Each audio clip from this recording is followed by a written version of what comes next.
اما بعد فاعوذ باللہ من الشیطان الرجیم بسم اللہ الرحمن الرحیم الحمد للہ رب العالمین الرحمن الرحیم مالک یوم الدین ایاک نعبد و ایاک نستعین اہدنا الصراط المستقیم صراط الذین انعمت علیہم غیر المغضوب علیہم ولا الضالین آمین۔ رب اشرح لی صدری ویسر لی امری واحلل عقدۃ من لسانی یفقہوا قولی۔ اللہم ربنا الہمنا رشدنا واعذنا من شرور انفسنا۔ اللہم ارنا الحق حقا وارزقنا اتباعہ وارنا الباطل باطلا وارزقنا اجتنابہ۔ اللہم وفقنا لما تحب وترضى۔ اللہم اہدنا فیمن ہدیت وعافنا فیمن عافیت وتولنا فیمن تولیت وبارک لنا فیما اعطیت آمین یا رب العالمین۔ مطالعہ قرآن حکیم کے جس منتخب نصاب کا سلسلے وار درس ان مجالس میں ہو رہا ہے، اس کا حصہ اول ہم مکمل کر چکے ہیں، جو 4 اسباق پر مشتمل تھا۔ یہ چاروں اسباق جوامع الکلم میں تھے، نہایت جامع مقامات، جن میں عذرو قرآن انسان کی نجات اور فلاح کے جو لوازم ہیں، جو اس کی لازمی شرائط ہیں، ان کا بیان نہایت جامعیت کے ساتھ ہوا ہے۔ اصطلاحات بدلی ہیں، کچھ ترتیب میں تبدیلی ہوئی ہے، کہیں کوئی ایک مضمون زیادہ تفصیل سے آیا ہے، کہیں دوسری بات زیادہ وضاحت سے آ گئی ہے، لیکن وہی 4 باتیں جو سورۃ العصر میں ہیں، ایمان، عمل صالح، تواصی بالحق، تواصی بالصبر، ان چاروں چیزوں کا ذکر ان چاروں مقامات پر موجود ہے۔ اب ہم اللہ کا نام لے کر اس منتخب نصاب کا جو حصہ ثانی ہے، جو مباحث ایمانی پر مشتمل ہے، اب ہم ایک ایک حصہ لیں گے کہ جو در حقیقت لوازم نجات میں سے ایک ایک کے ضمن میں مزید تفصیلات پر مشتمل ہے۔ دوسرا حصہ مباحث ایمانی پر مشتمل ہے، تیسرا حصہ اعمال صالحہ کی تفصیل پر مشتمل ہے، چوتھا حصہ پھر تواصی بالحق کے ضمن میں مزید چیزیں، مزید وضاحتیں، پانچواں حصہ تواصی بالصبر کی مزید تفاصیل، اور پھر چھٹا اور آخری حصہ جیسا کہ میں پہلے عرض کر چکا ہوں، وہ پھر نہایت جامع سبق ہے، سورہ حدید پر مشتمل۔ یہ جو دوسرا حصہ ہے، اس کا پہلا درس ہے سورۃ الفاتحہ۔ سورۃ الفاتحہ کا درس زیادہ عرصہ نہیں ہوا ہے، تقریباً 7-8 ماہ کی بات ہے، جب ہمارا یہ مسلسل درس قرآن اثر نو شروع ہوا تھا ابتدا سے، تو 30 نومبر، پھر 1 دسمبر سن 91، اور پھر 7 اور 8 دسمبر سن 91، 4 نشستوں میں، جو غالباً اگر مجھے غلطی نہیں لگ رہی ہے تو 2-2 گھنٹے پر مشتمل یہ نشستیں تھیں، تو گویا کہ 8 گھنٹوں میں ہمارا یہ درس سورۃ الفاتحہ کا اس وقت مکمل ہوا تھا۔ اب چونکہ ہم اس منتخب نصاب کے سلسلے میں آئے ہیں اور اس کے ضمن میں بھی اس سورہ مبارکہ کا درس ضروری ہے، مزید چونکہ ہم اس وقت اس کے لیے ویڈیوز بھی تیار کر رہے ہیں، لہذا کوشش ہوگی کہ پون گھنٹے کے 4 چنکس میں اس سورہ مبارکہ کے مضامین کا بیان ہو جائے۔ اگرچہ بعض چیزوں میں ظاہر بات ہے کہ 8 گھنٹوں میں جو مضامین بیان ہوئے تھے، انہیں جب 3 گھنٹوں میں سکیڑا جائے گا تو لازماً اجمال ہوگا، لیکن وہی اطمینان جو مجھے پہلے تھا حقیقت و اقسام شرک کے ضمن میں، کہ وہ چیزیں جو میں نے اب 3 گھنٹے میں بیان کی ہیں، اس سے پہلے 1-1 گھنٹے کے 6 کیسٹس کی شکل میں آڈیوز کی صورت میں موجود ہیں۔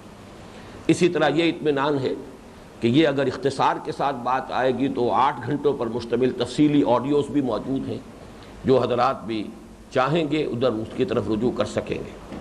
تو اب بغیر کسی اور وقت کو صرف کیے ہوئے تمہید پر آئیے کہ سورہ فاتحہ کے ضمن میں بھی، جیسے کہ اس سے پہلے ہم نے تمام اسباق کے ضمن میں چند تمہیدی امور نوٹ کیے ہیں، سورہ فاتحہ کے ضمن میں بھی چند تمہیدی نکات نوٹ کر لیں۔ نمبر 1 یہ کہ یہ قرآن حکیم کی سب سے پہلی سورت ہے، سب سے پہلی اس اعتبار سے بھی کہ یہ تو قرآن مجید مصحف جو ہے اس کی پہلی سورت ہے، اور اس اعتبار سے بھی کہ ترتیب نزولی میں بھی سب سے پہلی مکمل سورت جو حضور پر نازل ہوئی وہ سورہ فاتحہ ہے، اگرچہ وہی 5ویں ہے۔ اس سے پہلے سورہ علق کی 5 آیات، سورہ نون یا سورہ قلم کی 7 آیات، سورہ مزمل کی ابتدائی آیات، پھر سورہ مدثر کی 7 آیات، یہ پہلے 4 وحییں نازل ہو چکی تھی، لیکن 5ویں وحی البتہ یہ کہ مکمل صورت یہی ہے جو حضور پر صلی اللہ علیہ وسلم سب سے پہلی صورت نازل ہوئی۔ دوسری بات یہ کہ عربوں کا ایک عام ذوق ہے، جس چیز سے انہیں خصوصی محبت ہوتی ہے، جس چیز کی کوئی خصوصی عظمت ان کے دلوں میں ہوتی ہے، وہ اپنی اس محبت اور عظمت کا اظہار کرتے ہیں، اس کے نام رکھتے ہیں۔ جتنے زیادہ نام کسی چیز کے ہوں گے گویا کہ اتنی ہی وہ شے عربوں کو محبوب ہے۔ تلوار نہایت محبوب شے ہے، اس کے لیے آپ کو سینکڑوں الفاظ مل جائیں گے، اس کے ایک ایک وصف کی بنیاد پر ایک ایک نام ہوگا۔ شیر کے لیے سینکڑوں الفاظ مل جائیں گے۔ تو اسی طریقے سے اس سورہ مبارکہ کے بھی 25 نام ہیں جو علامہ جلال الدین سیوطی رحمۃ اللہ علیہ نے اپنی جو معرکۃ الآراء تصنیف ہے الاتقان فی علوم القرآن، اس میں 25 نام گنوائے ہیں، ان میں سے چند میں چاہتا ہوں کہ میں آپ کے سامنے بھی بیان کر دوں۔ سب سے پہلا نام جو گویا کہ اس کے لیے بطور علم ہے، علم کہتے ہیں اسم علم معرفہ کہ جو کسی شے کی علامت کے طور پر ہوتا ہے، تو اسم علم اس کا جو ہے وہ سورۃ الفاتحہ ہے۔ الفاتحہ کی معنی ہے فتح یفتح، کھولنا، الفاتحہ کھولنے والی شے، تو سورۃ الفاتحہ دی اوپننگ سورہ آف دی قرآن، قرآن اس سے کھل رہا ہے، کھلتے ہی سب سے پہلے جو سورہ مبارکہ سامنے آئے گی وہ یہ سورہ فاتحہ ہے۔ پھر اس کی جامعیت کے اعتبار سے بہت سے نام ہیں، جن میں سے 2 اہم ہیں، ام القرآن اور اساس القرآن۔ ام بھی بنیاد، جڑ کو کہتے ہیں، والدہ ام اس لیے کہلاتی ہے کہ اسی سے آگے جو ہے اسی کے بطن سے ولادت ہو رہی ہے اولاد کی، تو اسی طریقے سے کسی بھی شے کے لیے جو چیز بنیاد اور جڑ کی حیثیت رکھتی ہے وہ ام ہے، ام القرآن۔ تو فلسفہ اور حکمت قرآنی کے اعتبار سے یہ ام القرآن ہے، اساس القرآن ہے۔ اسی طرح اس کے 2 نام وہ ہیں جو سورہ حجر کے آخر میں آئے ہیں، اور ایک حدیث نبوی میں چونکہ تعین کے ساتھ حضور نے یہ بیان فرما دیا ہے کہ یہ ان دونوں ناموں سے مراد سورہ فاتحہ ہے، وہ حدیث ہم بعد میں پڑھیں گے، لیکن یہ کہ السبع المثانی، وہ 7 آیات جو بار بار دہرا کر آتی ہیں، چونکہ نماز کی ہر رکعت میں ہم اس سورہ فاتحہ کو پڑھتے ہیں تو یہ دہرائی جانے والی 7 آیتیں، وَلَقَدْ آتَيْنَاكَ سَبْعًا مِّنَ الْمَثَانِي وَالْقُرْآنَ الْعَظِيمِ، تو اس لیے قرآن العظیم بھی ہے، یہ القرآن العظیم، بڑا قرآن، گویا کہ یہ خود اپنی جگہ پر ایک مکمل قرآن ہے، یہ اس کی فضیلت کے اعتبار سے۔ اسی طرح جیسا کہ ابھی عرض کیا یہ نماز کا جزو لازم ہے، لہذا سورۃ الصلاۃ بھی اسے کہا گیا، سورۃ الحمد بھی کہا گیا، اس کا پہلا لفظ ہے الحمد، سورۃ الشکر کہا گیا، سورۃ السوال کہا گیا اس لیے کہ اس میں ہم ایک سوال کرتے ہیں اہدنا الصراط المستقیم، سورۃ المناجات، اللہ تعالیٰ کے ساتھ ہم کلامی کی یہ صورت ہے۔ اس کے کچھ نام ہیں، الکافیہ، کفایت کرنے والی، الشافیہ، شفا دینے والی، الشفا بھی نام ہے اس کا، الوافیہ، پورا کر دینے والی، الراقیہ، راقیہ کہتے ہیں وہ کہ جھاڑ پھونک کرنے کے لیے بھی، یہ گویا کہ وہ سورہ مبارکہ ہے کہ جس کو اگر متواتر پڑھا جائے تو بہت سے امراض سے شفا حاصل ہوتی ہے۔ بہرحال یہ میں نے جیسا کہ عرض کیا یہ مظہر ہے اس کا کہ اس کی فضیلت کا ایک نقش جو ہے وہ اہل عرب کے دلوں پر نقش تھا، اس اعتبار سے اس کے یہ نام جو ہے کثرت کے ساتھ ہے۔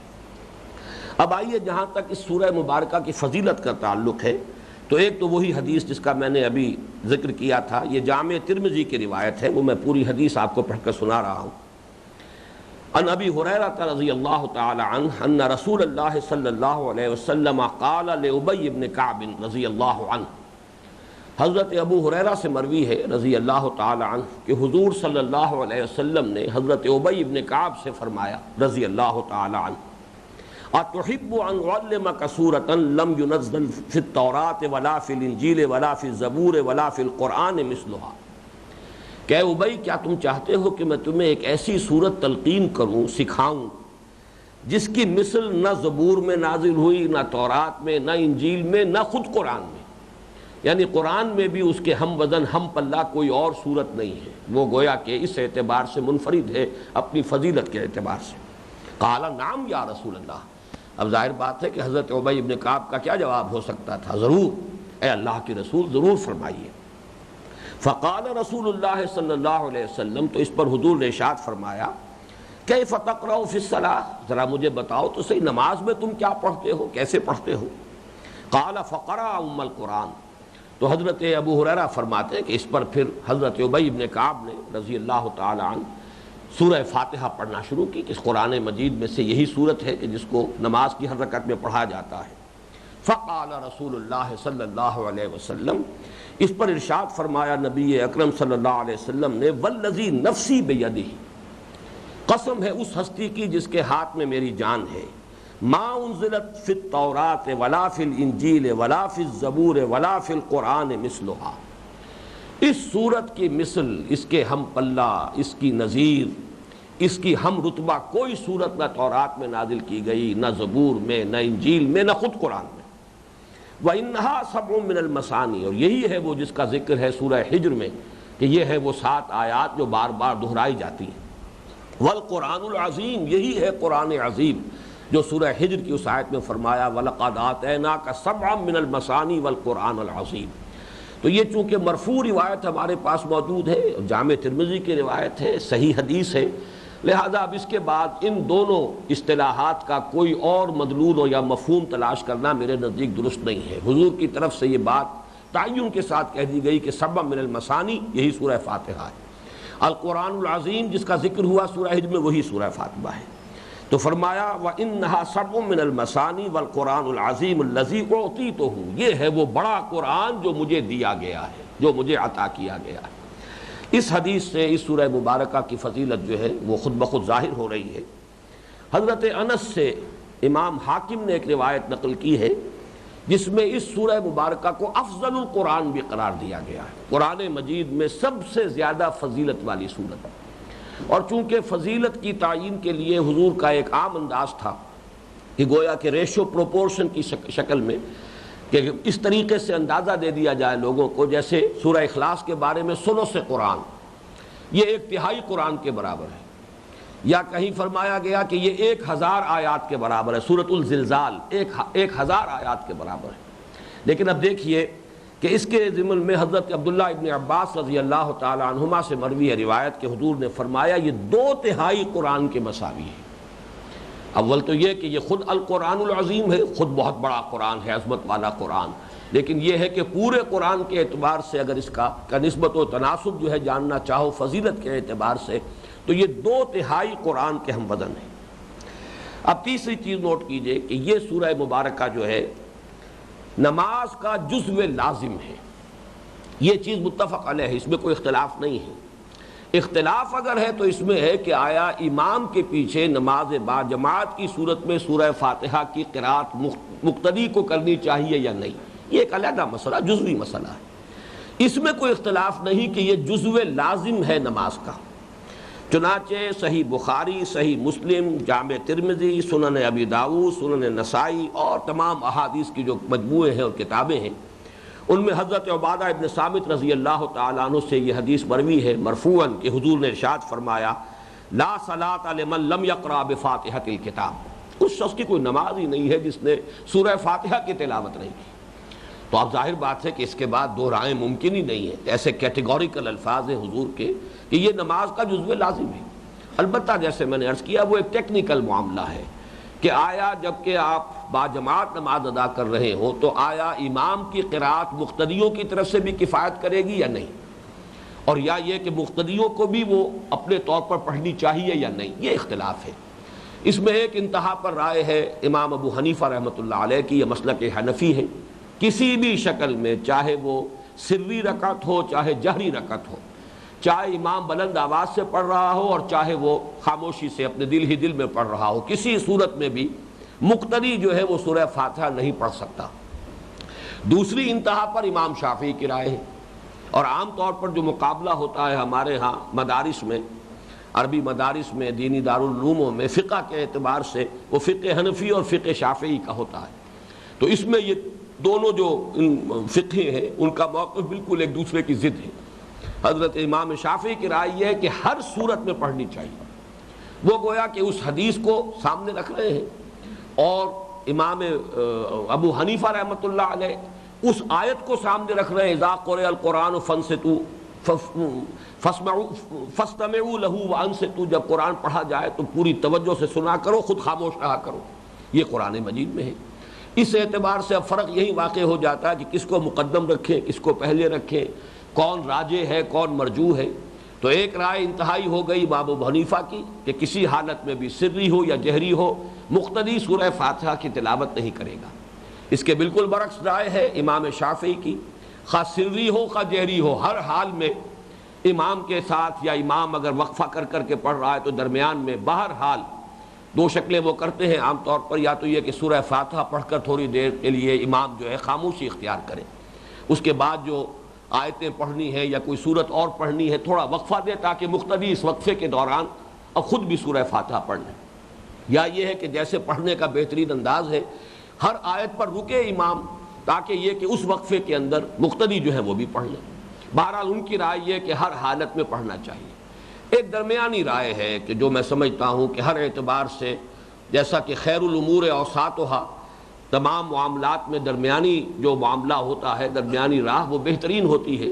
اس اعتبار سے میری ذاتی رائے یہی ہے، اسی پر میرا عمل ہے کہ بہترین رائے وہی ہے جو امام مالک کی ہے رحمۃ اللہ علیہ، کہ جہری رکعت میں آپ خاموش رہیں، امام کی قرات کو سنیں، یہی آپ کی قرات ہو گئی.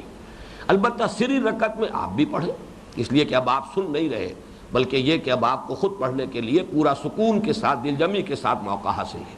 بہرحال یہ جیسا کہ میں نے عرض کیا یہ تو ہے ایک بالکل ٹیکنیکل معاملہ، لیکن اس میں کوئی اختلاف نہیں ہے کہ یہ سورہ مبارکہ نماز کا جزو لازم ہے. بلکہ اب اس سے آگے میں بڑھ کر یہ عرض کروں گا یہی اصل نماز ہے. یعنی نماز میں باقی چیزیں گویا کہ اضافی ہیں، اصل نماز یہی ہے. اور اس کے لیے میں چاہتا ہوں کہ میں اسی مرحلے پر آپ کو وہ حدیث قدسی سنا دوں کہ جس نے اس سورہ مبارکہ کے مضامین کا تجزیہ کرنے میں بھی ہمیں بہت مدد دی ہے. اور بعض دوسرے مسائل جو بعد میں جن کا تذکرہ کروں گا جن میں اختلاف ہے وہ اس حدیث قدسی کی روشنی میں بڑی آسانی سے حل ہو جاتے ہیں. یہ حدیث قدسی مسلم شریف میں ہے، صحیح مسلم میں، اور اس کے راوی بھی حضرت ابو ہریرہ ہیں رضی اللہ تعالی عنہ. اور اس کا پہلا حصہ حدیث قدسی ہے، یعنی اللہ تعالیٰ فرماتا ہے. نبی اکرم صلی اللہ علیہ وسلم سے حضرت ابو ہریرہ روایت کر رہے ہیں کہ حضور نے فرمایا یقول اللہ تعالی، اللہ تعالیٰ یہ فرماتا ہے قسمت الصلاۃ بینی و بین عبدی نصفین، میں نے نماز کو تقسیم کر لیا ہے اپنے اور اپنے بندے کے مابین دو آدھے آدھے حصوں میں. فَنِصْفُهَا لِي وَنِصْفُهَا لِعَبْدِي، اس کا نصف میرے لیے ہے اور اس کا دوسرا نصف میرے بندے کے لیے. وَلِعَبْدِي مَا سَأَلَ، اور میرے بندے کے لیے ہے جو اس نے مانگا، جو اس نے درخواست کی میں نے وہ گرانٹڈ، میں نے وہ عطا کر دی. یہاں تک کا حصہ تو کہلائے گا حدیث قدسی. اب اس کے بعد جو ہے اس کی وضاحت ہے جو خود حضور صلی اللہ علیہ وسلم فرما رہے ہیں، جنات اس کو بھی میں آپ کو پڑھ کر سنا رہا ہوں. اذا قال العبد الحمد للہ رب العالمین، جب بندہ یہ کہتا ہے الحمد للہ رب العالمین، قال اللہ تعالی حمدنی عبدی، اللہ تعالیٰ فرماتا ہے میرے بندے نے میری حمد کی. وَإِذَا قَالَ الرَّحْمَنِ الرَّحِيمِ، اور جب بندہ کہتا ہے الرحمن الرحیم، قال اللہ اثنى علیہ عبدی، تو اللہ فرماتا ہے میرے بندے نے میری ثنا کی. وَإِذَا قَالَ مَالِكِ يَوْمِ الدِّينِ قَالَ مَجَّدَنِي عَبْدِي، اور جب بندہ کہتا ہے مالک یوم الدین، اللہ فرماتا ہے میرے بندے نے میری بزرگی بیان کی، میری تمجید کی. وَإِذَا قَالَ إِيَّاكَ نَعْبُدُ وَإِيَّاكَ نَسْتَعِينُ قَالَ هَذَا بَيْنِي وَبَيْنَ عَبْدِي، اللہ فرماتا ہے یہ میرے اور میرے بندے کے مابین ہے. وَلِعَبْدِي مَا سَأَلَ، اور میں نے دیا اپنے بندے کو جو کچھ کہ اس نے مانگا. چونکہ اس ایک آیت کے اندر آپ نے دیکھا کہ دو جملے ہیں، نعبدو کا و نستعینو کا، اور البتہ چونکہ اس میں مفعول کو مقدم کیا گیا، پہلے لایا گیا ہے حصر کے لیے، بعد میں ہم تفصیل سے غور کریں گے، لہذا شکل بن گئی ایاک نعبدو و ایاک نستعین. یہ دو جملے ہیں مکمل. ایک میں اقرار کر رہا ہے بندہ اللہ سے اپنی عبدیت کا، عبادت کا عہد کر رہا ہے، دوسرے میں اللہ سے مانگ رہا ہے اس کی مدد، ایاک نعبدو و ایاک نستعین.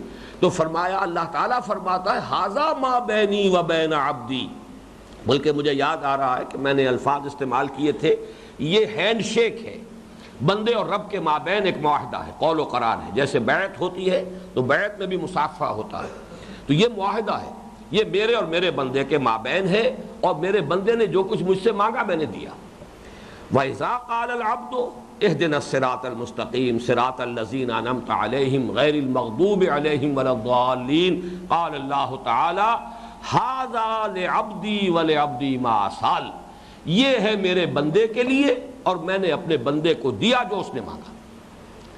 یہ جو ان آیات کی ایک وضاحت اس حدیث قدسی کی روح سے ہوئی ہے، ایک تو اس پہلو سے کہ اس سورہ مبارکہ کی تاثیر کتنی ہے کہ واقعتاً انسان کے شعور کی گہرائی سے اگر یہ الفاظ ادا ہوں، استحضار قلب کے ساتھ اگر بندہ یہ الفاظ زبان سے ادا کر رہا ہو، تو اس کے اندر وہ تاثیر ہے کہ ہر جملے پر اللہ تعالیٰ کی طرف سے جواب آ رہا ہے، اگرچہ ہمارے پاس وہ کان نہیں ہے کہ جن سے ہم وہ سن سکیں۔ ہوں گے ایسے بھی اللہ تعالیٰ کی طرف سے ایسے بھی لوگ نفوس قدسیہ کہ جن کے روحانی کان، دلوں کے کان اتنے کھلے ہوئے ہوں کہ جنہیں یہ آواز آتی بھی ہو، لیکن یہ ہے کہ بہرحال ہم تو اپنے اعتبار سے گفتگو کر رہے ہیں، ہم سن نہیں سکتے، لیکن یہ خبر دی ہے محمد الرسول اللہ صلی اللہ علیہ وسلم نے، هو صادق المصدوق، کہ اگر واقعتاً انسان اپنے قلب کی گہرائی سے استحضار قلب کے ساتھ اپنے صحیح شعور کے ساتھ ان الفاظ کو ادا کرے تو ان کی تاثیر کا حال یہ ہے۔ لیکن اس سے جو مزید تجزیے میں ہمیں مدد مل رہی ہے، اب اس کی طرف آئیے۔ مثلا ایک مسئلہ اس سے حل ہو گیا، ایک اختلافی مسئلہ ہے کہ آیت بسم اللہ اس میں شامل ہے یا نہیں۔ چنانچہ ہمارے ہاں مدینہ، بصرہ اور شام کے قراء اور امام ابو حنیفہ کی رائے یہ ہے رحمۃ اللہ علیہم کہ یہ آیت بسم اللہ نہ سورہ فاتحہ کا جز ہے، نہ کسی اور سورت کا جز ہے سوائے سورہ نمل کے۔ سورہ نمل کے متن میں یہ آیت آئی ہے، حضرت سلیمان علیہ السلام نے جو خط لکھا تھا ملکہ سبا کو، انہو من سلیمان و انہو بسم اللہ الرحمن الرحیم، وہاں تو یہ قرآن مجید کا اس سورت کا جز ہے لا محالہ، اس میں تو کسی شک و شبے کی گنجائش نہیں۔ باقی جو یہ 113 مرتبہ مزید لکھی گئی ہے مصحف میں، یہ صرف علامت کے طور پر کہ یہاں سے سورت شروع ہو رہی ہے، سوائے ایک سورت کی وہ سورہ توبہ ہے کہ جس کے آغاز میں یہ آیت بسم اللہ نہیں ہے، باقی 114 سورتوں میں سے 113 سورتوں کے آغاز میں یہ بطور علامت ہے۔ یہ رائے ہے امام ابو حنیفہ کی رحمۃ اللہ علیہ، اور ہمارے ہاں جو قراء کے جو مراکز رہے ہیں علم قرات کے، تو ان میں مدینہ، بصرہ اور شام کے قراء کی رائے بھی یہی۔ اب یہاں بھی آپ دیکھیں گے کہ امام ابو حنیفہ اور امام شافعی کی آراء ہی بسا اوقات ایک دوسرے کے بالمقابل آتی ہیں۔ امام شافعی کی رائے اور مکے اور کوفے کے قراء کی رائے یہ ہے کہ یہ سورہ فاتحہ کا بھی جز ہے۔ یہی وجہ ہے کہ آپ نے دیکھا ہوگا اہل حدیث حضرات چونکہ وہ اکثر و بیشتر جو ہیں وہ شافعی مسلک کے مطابق ان کا عمل ہوتا ہے، احادیث جو ہیں انہی سے اس پر استنباط کرتے، اس حوالے سے وہ رکعت کے اندر تو بسم اللہ بلند آواز سے پڑھتے ہیں، بسم اللہ الرحمن الرحیم رب العالمین، یہ کہ شافعی کی رائے بھی یہی ہے اور مکے کے فقہا کی رائے بھی ہے۔ لیکن یہ کہ حدیث قدسی بالکل طے کر دیا اس میں جز نہیں ہے، اس سے ہو رہا ہے الحمدللہ یقول اللہ، بندہ کہتا ہے الحمد للعالمین تو اللہ تعالیٰ فرماتا ہے کہ میرے بندے نے میری حمد بیان کی۔ یہاں سے بات شروع ہوئی، باقی پوری سورہ فاتحہ جو ہے اس کا تجزیہ کر کے یہاں پر رکھ دیا گیا، لیکن آیت بسم اللہ کا تذکرہ نہیں۔ تو میرے نزدیک یہ رائے جو ہے امام ابو حنیفہ کی، یہ رائے جو ہے میرے نزدیک زیادہ صحیح ہے، اور یہ کہ اس حدیث قدسی کی روشنی میں تو اس کا پلڑا بہت بھاری ہو جاتا ہے۔ مزید یہ کہ اس میں جو آیات کی گنتی کا معاملہ ہے وہ بھی اختلافی ہے، چنانچہ ایک پر تو اتفاق ہے کہ 7 آیات ہیں، اس لیے کہ وہ تو سبع من المثانی سورہ ہجر میں آ گیا، حدیث کے اندر آ گیا کہ یہی ہے السبع المثانی، تو 7 آیتوں پر مشتمل ہونا یہ تو گویا کہ نص قطعی سے ثابت ہو گیا۔ اب آیت بسم اللہ کو شامل کرتے ہیں جو لوگ، تو وہ پھر آخر میں آ کر صراط الذین انعمت علیہم غیر المغضوب علیہم ولا الضالین اسے ایک آیت شمار کرتے ہیں۔ 7 کا عدد برقرار رہے گا۔ آیت بسم اللہ جنہوں نے نمبر 1 شمار کی، الحمدللہ رب العالمین نمبر 2 شمار کرتے جائیے، آخر میں 6ٹھی آیت بنے گی اہدنا الصراط المستقیم، اور 7ویں آیت میں یہ پورا بقیہ حصہ جو ہے جمع ہو جائے گا صراط الذین انعمت علیہم غیر المغضوب علیہم ولا الضالین۔ یہ ان حضرات کی رائے، اسی وجہ سے آپ عرب ممالک میں جو مصحف چھپتے ہیں ان میں ترتیب العموم یہی دیکھیں گے، آیت جو ہے بسم اللہ کی نمبر 1 ڈال کر پھر یہ الحمدللہ رب العالمین سے نمبر 2، اور اکثر آپ نے مصاحف میں دیکھا ہوگا سورہ فاتحہ میں بقیہ آیات جو ہے اس کے تو آخر میں پورا آیت کا گول دائرہ بنا ہوتا ہے، لیکن یہ جو ہے صراط الذین انعمت علیہم غیر المغضوب علیہم ولا الضالین، ان کے مابین پوری آیت کا نشان نہیں ہوتا، بلکہ وہ 5 کا ہندسہ بنا ہوتا ہے۔ اس سے بھی معلوم ہو جاتا ہے کہ یہاں معاملہ کچھ اختلافی ہے، علامات بھی جو ہے ان سے بھی اسی بات کو ظاہر کرنے کی کوشش کی گئی ہے۔ میرے نزدیک اس میں بھی بات جو ہے اس حدیث قدسی کی روح سے بات بالکل ثابت ہو جاتی ہے کہ یہ آیت بسم اللہ اس میں شامل نہیں ہے۔ 3 آیتیں شروع کی ایکسکلوسیو اللہ کے لیے ہے، اللہ کی حمد اور ثنا۔ فین میں صحیح تقسیم ہوتی، 2 برابر وہ حصے تبھی بنتے ہیں رب العالمین، یہ تینوں کی علیہ المغضوب علیہم دیکھیں عبدی ولے عبدی ما سال، البندہ مانگ رہا ہے، ہدایت طلب کر رہا ہے، اسی کی وضاحت ہے کہ راستہ ان کا جن پر تیرا انعام ہوا، جو نہ تو مغضوب ہوئے نہ ضالین ہوئے، تو معلوم ہوا یہ ایک ہی مضمون ہے۔ تو یہ گویا کہ 3 آیات ایکسکلوسیو بندے کے لیے۔ اب درمیان میں 4تھی آیت آئی ہے، اور یہ ہے در حقیقت جو 2 جملوں پر مشتمل ہے، ایاک نعبد مکمل جملہ و ایاک نستعین مکمل جملہ۔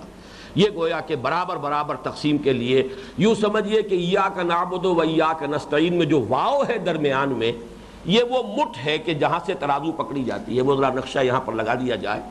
میں نے اس کا جب وہ درس ہو رہا تھا ہمارا تسلسل کے ساتھ شروع سے، تو ایک ترازو کی شکل میں اس کی ایک ڈائیگرام بھی بنائی تھی، اور اس کے کچھ جو کاپیاں کرا کے بھی اس وقت تقسیم کی تھیں، تو وہ ذرا دیکھ لیجئے۔ ایک عجیب اس کے اندر تشبیہ پیدا ہوتی ہے ترازو کے ساتھ۔ یہ ترازو جو ہے نصف حالی و نصف حال عبدی، یہ تو اسی حدیث قدسی کے الفاظ ہیں۔ اب آپ دیکھیے یہ واو جو ہے درمیان میں، ایاک نعبد و ایاک نستعین، ان دونوں کے درمیان واو جو ہے یہ ترازو ہے۔ کیا کر رہے ہو بھائی؟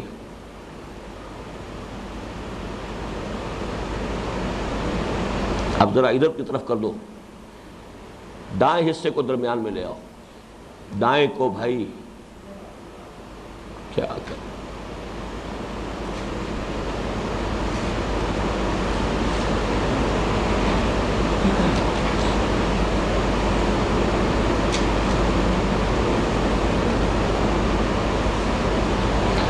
یہ دیکھیے ایاک نعبد، اور اس کے ساتھ یہ 3 جیسے کہ ایک پلڑا ہوتا ہے، اوپر کرو نا نیچے تاکہ پلڑا نظر آئے۔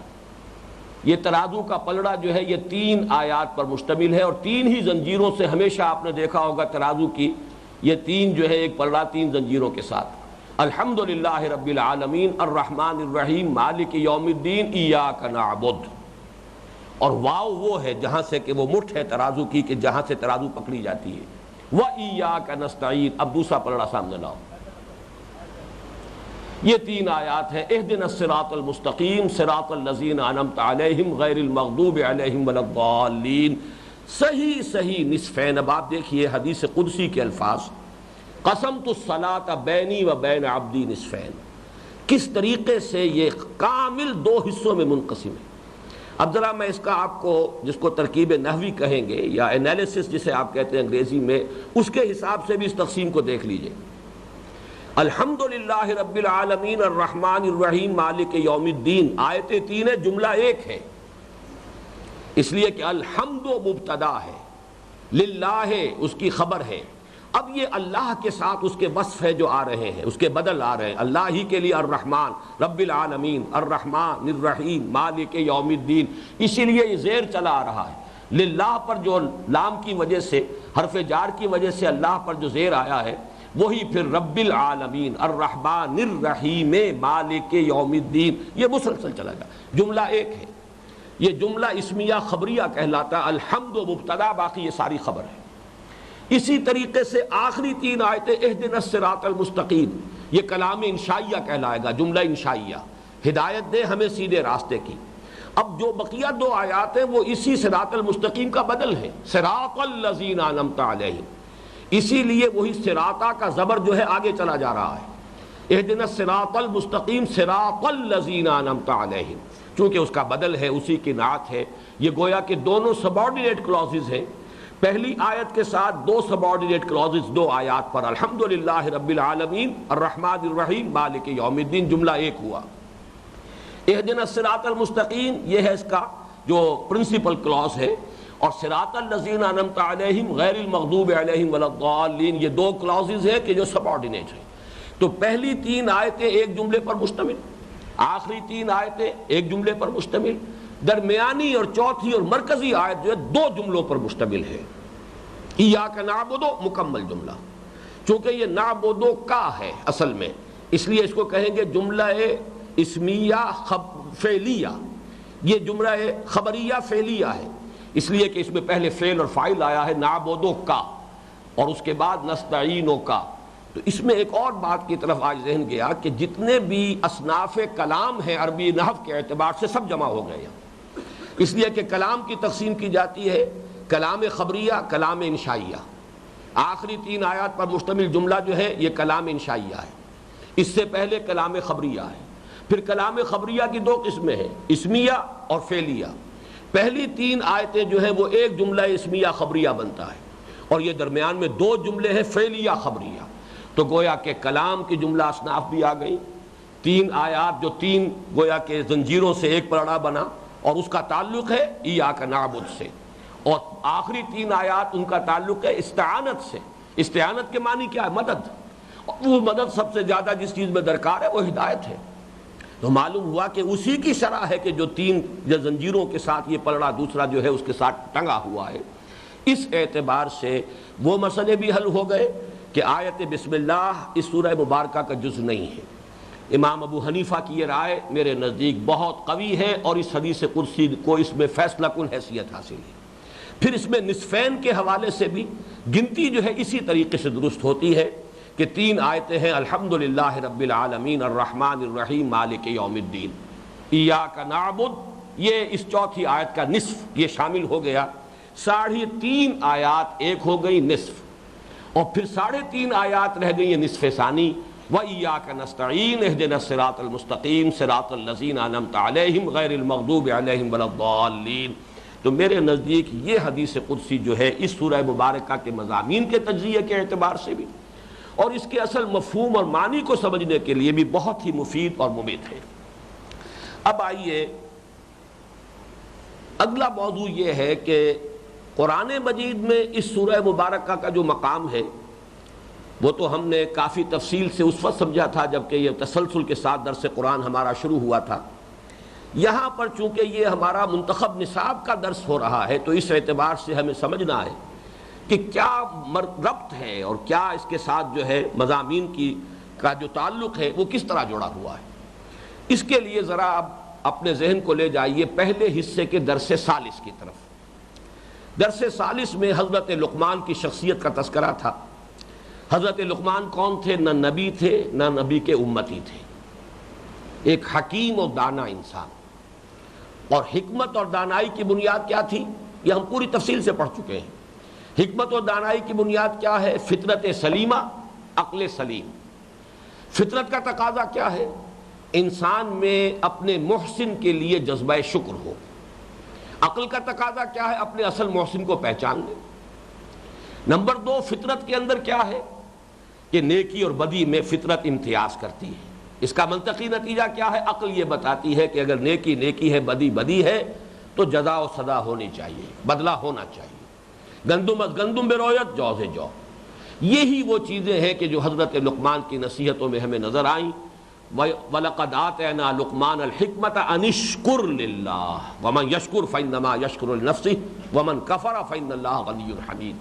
اور اس کے بعد آخر میں جو چوتھی آیت ہے، 5ویں آیت ہے اس رکوع کی، اور حضرت لقمان کی جو نصیحت ہے اس کی دوسری آیت ہے، یا بنی انہا ان تک مثقال حبۃ من خردل فتکن فی صخرۃ او فی السماوات او فی الارض یأت بها اللہ ان اللہ لطیف خبیر۔ اے میرے بچے، نیکی یا بدی خواہ وہ رائی کے دانے کے ہم وزن ہو، خواہ وہ پیٹ زمین کے پیٹ میں ہو، پہاڑوں کی کھو کے اندر ہو، کہیں فضا کی پہنائیوں میں ہو، اللہ اسے لے آئے گا۔ یعنی اعمال انسانی جو ہے ضائع ہونے والی چیز نہیں ہے، ان کا بدلہ مل کر رہے۔ یہاں تک گویا کہ انسان خود اپنی فطرت کی رہنمائی میں اپنی عقل سلیم سے غور و فکر کر کے پہنچ جاتا ہے۔ سورہ فاتحہ بھی اس سے اگلا قدم اٹھا رہی ہے۔ گویا کہ یوں سمجھیے کہ حضرت لقمان جہاں تک پہنچ گئے، اب اس سے آگے سوچنے کی ضرورت ہے کہ مزید انسان کو کس چیز کی ضرورت ہے۔ مزید جو ہے نوٹ کیجئے، ایک تو انسان کی ضرورت یہ ہے کہ اس کو اس پر گہرائی کے ساتھ یقین حاصل ہو جائے۔ عقل جو ہے انسان کو اشارے تو کر رہی ہے، بتا رہی ہے ایسا ہونا چاہیے، لیکن ایسا ہے یہ عقل کے بس کا روگ نہیں ہے۔ گزر جا عقل سے آگے کہ یہ نور چراغ راہ ہے، منزل نہیں ہے۔ یقین جو ہے عقل سے حاصل نہیں ہوتا۔ یہ ضرور ہے کہ اشارے کر رہی ہے، چراغ راہ ہے، منزل نہیں ہے۔ یہ در حقیقت اشارہ کرتی ہے، لیکن یہ ہے کہ منزل تک پہنچاتی نہیں۔ یقین کے لیے انسان کو کسی اور چیز کی ضرورت ہے۔ اسی طریقے سے عملی ہدایت کے اندر انسان کا جہاں تک انفرادی طرز عمل ہے زندگی میں، نیکی بدی، یہ تو فطرت میں ہے۔ یہ تو گویا کہ انسان کے اپنے اندر جو مقیاس موجود ہے، دل بتا دیتا ہے، فطرت گواہی دیتی ہے، ضمیر بتا دیتا ہے کہ یہ کام غلط ہے جو تم کر رہے ہو، یہ کام اچھا ہے۔ اس سے طبیعت کے اندر انشراح ہوتا ہے۔ میں وہ حدیث آپ کو سنا چکا ہوں، اذا سات کا سیئتوں کا و سرت کا حسنتوں کا فانت مومن، جب تجھے کوئی نیک کام کر کے خوشی ہو اور کوئی برا کام کر کے تمہیں اپنے دل کے اندر جو ہے خلجان محسوس ہو، تمہیں خود برا لگے کہ تم نے یہ کام کیوں کیا، تو سمجھ لو کہ تم مومن ہو، یہ ایمان کی علامت ہے۔ تو معلوم ہوا فطرت انسانی میں یہ چیز موجود ہے۔ نیکی اور بدی، اخلاقی یہ ویلیوز جو ہیں یہ تو امپرنٹڈ ہے ان ہیومن نیچر کے اندر، لیکن اس سے آگے چل کر خاص طور پر اجتماعیات انسانیہ میں قدم قدم پر ایسے دو راہیں آتے ہیں کہ ذرا سا آدمی چھوٹا سا اینگل بھی اگر مڑ گیا تو یک لحظہ غافل گشتم و 100 سالہ راہ ہم دور شد والی بات ہو جاتی ہے۔ ذرا سے غلط رخ پر آدمی چل پڑا تو پھر جیسے جیسے آگے بڑھتا جائے گا صراط مستقیم سے دور ہوتا جائے گا۔ عملی ہدایت کی ضرورت ہے انسان کو، عملی رہنمائی کی ضرورت ہے، خاص طور پر اجتماعیات انسانیہ کے ضمن میں۔ سماجی ویلیوز کیا ہوں، عورت اور مرد کے درمیان حقوق اور فرائض کا توازن کیا ہو، فرد اور اجتماعیت کے درمیان کیا توازن ہو، فرد کو کتنی آزادی دی جائے، اجتماعیت کس قدر کنٹرول کرے فرد کو، اسی طریقے سے سرمایہ اور محنت کے مابین توازن کیا ہو، یہاں عقل انسانی بالکل بے بس ہے۔ اس لیے کہ انسان یا مرد ہوگا یا عورت اپنی بات سوچے گی، مرد کے احساسات اسے معلوم ہی نہیں، مرد اپنے اعتبار سے غور کرے گا، عورت کے احساسات کا اسے تجربہ ہی نہیں، لہذا مرد سوچے گا تو اس کا جو ہے سارا پلڑا جو ہے وہ اپنی طرف جائے گا، عورت غور کرے گی تو سارا پلڑا اپنی طرف جھکائے گی۔ توازن کیسے ہوگا؟ انسان یا سرمایہ دار ہوگا یا مزدور ہوگا، مزدور اپنے مفاد کو سامنے رکھے گا، سرمایہ دار کے مفاد کو سامنے نہیں رکھ سکتا، اس کی مصلحتیں اس کے سامنے آ ہی نہیں سکتی۔ سرمایہ دار غور کرے گا تو ساری مصلحتیں اپنی دیکھے گا، وہ مزدور کی جو ضرورتیں ہیں ان کا لحاظ نہیں کر سکتا، کما حق ہوں۔ اس اعتبار سے یہاں آ کر آدمی ٹھوکر کھاتا ہے۔ آزادی، جیسے کہ مادر پدر آزادی مغرب میں جس کا نعرہ لگا ہے، اور سارا فساد جو ہے اس وقت دنیا میں اس ایک لفظ آزادی کی بنیاد پر ہے۔ یہی آزادی ہے کہ جو مادر پدر ہو کر انسانی تمدن کو جو ہے برباد کر دیتی ہے۔ تو آزادی اور پابندی کا بھی کیا تناسب ہو، کس درجے میں معاشرے کو حق حاصل ہے کہ وہ افراد کو کنٹرول کرے، کتنے درجے میں فرد کو اختیار حاصل ہونا چاہیے، آزادی کتنی ہونی چاہیے، اس کا تعین بھی آسان نہیں۔ یا ٹوٹلیٹیرین سوسائٹی بن جاتی ہے، جبر اور استبداد، اور یا پھر یہ کہ وہ مادر پدر آزاد۔ اس اعتبار سے یہاں ہے ضرورت نبوت اور رسالت کی۔ گویا کہ اب یوں سمجھیے، یہ جو قرآن مجید میں سورہ فاتحہ کو رکھا گیا قرآن مجید کے آغاز میں، یہ جو الفاتحہ ہے، اس کے پہلو سے میں آج ایک بات آپ کے سامنے عرض کر رہا ہوں کہ قرآن کا اصل مخاطب کون ہے۔ قرآن کا اصل مخاطب وہ سلیم الفطرت سلیم العقل انسان ہے جو ان بنیادی چیزوں تک تو خود پہنچ گیا ہے، اب آگے اسے ہدایت درکار ہے، مزید اسے یقین چاہیے۔ ایک تو یہ کہ اللہ کو اس نے پہچان لیا، اپنے رب کو پہچان لیا، اس کی توحید کو بھی پہچان لیا، لیکن یہ ہے کہ اس کی مزید صفات، اس کے اسماء، پھر یہ کہ غیبی امور، مزید ملائکہ، جنت اور دوزخ، ان کی نعمتیں، ان تمام کے بارے میں اسے مزید ایک علم کی اور رہنمائی کی ضرورت ہے۔ یہ عقل سے ان کی رسائی نہیں ہو سکتی۔ یہی وجہ ہے کہ میں نے نوٹ کرایا تھا کہ سورہ لقمان کے دوسرے رکوع میں ان امور کا کوئی تذکرہ نہیں، کہیں فرشتے کا ذکر نہیں، کہیں نبوت کا ذکر نہیں، کہیں رسالت کا ذکر نہیں، کہیں کتاب کا ذکر نہیں، کہیں شریعت کا ذکر نہیں۔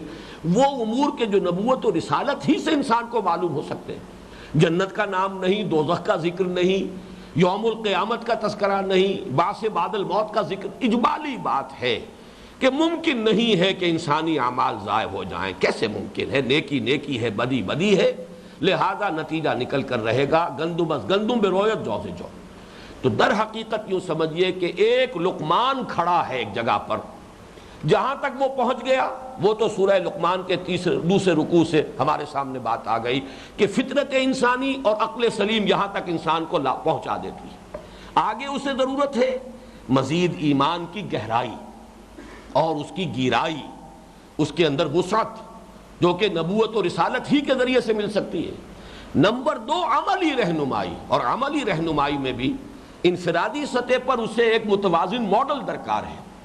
انفرادی سطح پر یہ ہوتا ہے کہ ایک نیکی کا جذبہ ہی غیر متوازن ہو کر ایک خراب شکل اختیار کر لیتا ہے، جیسے کہ نیکی کا جذبہ ہے جس نے دنیا میں رہبانیت کا نظام کی صورت اختیار کر لی، اس میں بھی توازن انسان کے بس کا روگ نہیں ہے. اگرچہ نیکی اور بدی کی پہچان فطرت انسانی میں ہے، لیکن توازن جو ہے اس کے لیے ضرورت ہے ایک بیلنس ماڈل کی. لقد کان لکم فی رسول اللہ اسوۃ حسنہ. اور مزید یہ کہ تمدنی امور، اجتماعی امور، سیاسی معاملات، قانون ملکی، یہ تمام معاشرتی معاملات، اقتصادی معاملات، اس میں تو گویا کہ اس کے سوا کوئی چارہ ہی نہیں ہے کہ گھٹنے ٹیک کر انسان درخواست کرے اہدنا الصراط المستقیم صراط الذین انعمت علیہم غیر المغضوب علیہم ولا الضالین. گویا کہ اب پھر میں دوبارہ دہرا رہا ہوں، سورہ لقمان کے دوسرے رکوع میں جو مضامین آئے تھے اصل میں اس سے ایک قدم ہم آگے بڑھیں سورہ فاتحہ میں. چنانچہ جب ہم ابھی تفصیلاً لفظ بلفظ مطالعہ شروع کریں گے تو اس کا میں جگہ جگہ پر اشارے کروں گا کہ یہ سورہ لقمان کے اس دوسرے رکوع سے جس پر کہ ہمارا تیسرا سبق مشتمل تھا کس کس اعتبار سے ایک ایک قدم آگے بڑھ رہا ہے. وہ ہے در حقیقت اس منتخب نصاب میں جو ربط ہے مضامین کا، اس کے حوالے سے اس تعلق کو ذہن کے اندر قائم رکھنا، پہچاننا ضروری ہے. باقی یہ کہ قرآن مجید میں اس کو اوپننگ سورہ کیوں بنایا گیا؟ اس لیے کہ در حقیقت اصل مخاطب جو ہے قرآن کا وہ سلیم الفطرت اور صحیح العقل انسان ہے، جو ایک حد تک خود پہنچ گیا ہے. آگے وہ سوال کر رہا ہے اہدنا الصراط المستقیم صراط الذین انعمت علیہم غیر المغضوب علیہم ولا الضالین. گویا کہ بقیہ پورا قرآن اسی درخواست کا جواب ہے. اسی لیے سورہ بقرہ شروع ہوتی ہے الف لام میم ذالک الکتاب لا ریب فیہ ھدی للمتقین. وہ متقین، اب حضرت لقمان کی شخصیت کو ذہن میں رکھیے، وہ متقی شخص جو یہاں تک تو پہنچ گیا ہے، اللہ کو اس نے پہچان لیا ہے، اپنے اصل مربی کو پہچان لیا ہے، اس کے شکر کا التزام کر رہا ہے، اس کے شرک سے اجتناب کر رہا ہے، اسے یقین ہے کہ اعمال کا بدلہ مل کر رہے گا، اس کے اندر نیکی کا جذبہ موجود ہے، نیکی اور بدی کی پہچان بھی ہے، نیکی پر چلنا چاہتا ہے، بدی سے رکنا چاہتا ہے، یہاں تک پہنچ گیا ہے.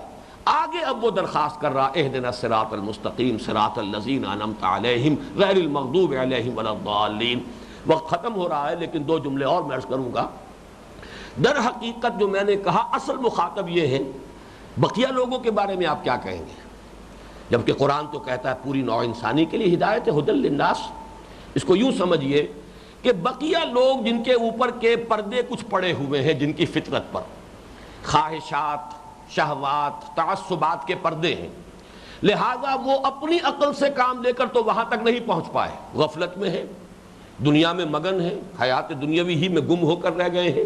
کافر کی یہ پہچان کے آفاق میں گم ہے، مومن کی یہ پہچان کے گم اس میں آفاق. اب ان لوگوں کا 2 طرح کا حال ہو سکتا ہے. اگر تو وہ پردے ہلکے ہیں، دبیز نہیں ہے، بھاری نہیں ہے، تو رسالت کے ذریعے سے وہ پردے اٹھنے شروع ہو جاتے ہیں. اسی لیے کہا گیا ہے ایک ہے السابقون الاولون من المہاجرین والانصار اور دوسرے ہیں والذین اتبعوہم باحسان.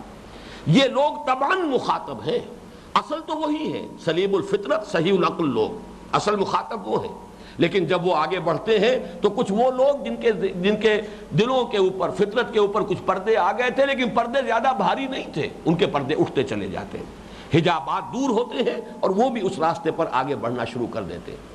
جن کے پردے گہرے ہوتے ہیں، جن پر غفلت کے یا تعصبات کے یا تکبر کے یا حسد کے، خواہشات کے، شہوات کے پردے دبیز ہوتے ہیں، تو وہ نبوت و رسالت سے بھی وہ پردے دور نہیں ہوتے بلکہ اور بھاری ہوتے چلے جاتے ہیں.